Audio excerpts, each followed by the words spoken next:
এটা হচ্ছে tendon of the biceps brachial. আস্তে আস্তে বল। Tendon of the biceps brachial. হ্যাঁ। এটা হচ্ছে ব্রাকিয়াল আর্টারি। হ্যাঁ। Brachial artery. এটা হচ্ছে কি মিডিয়াল নার্ভ। এটা হচ্ছে কি medial root, sorry lateral root. এটা হচ্ছে মিডিয়াল রুট। ঠিক আছে? গেল।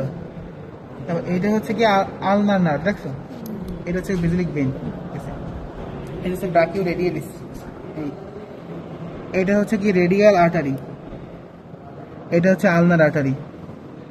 প্রোনোটোটেরিস, flexor carpi radialis, palmaris longus, flexor digitorum superficialis, flexor digitorum profundus.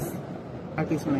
এই ব্র্যাকিয়ালিস ব্র্যাকিও রেডিয়ালিস এটা ব্রাকিও এই দেখেন বলে এটা আর্টারির মধ্যে ফাঁকাই আছে। দেখ দুইটি মোটা মোটা এই ভেইন হয় পাতলা। এই না তো না দেখ না এই ধরে নাট হচ্ছে শক্ত দড়ির মতো, আর্টারির মধ্যে ফাঁকা বোঝা যায় কিন্তু নুমেন বড়, আর ভেইন একদম পাতলা বলতে এর মধ্যে দেখ না এইটাই ভেইন। এর আপনি কি? এই যে ভাগ অনেক বেশি।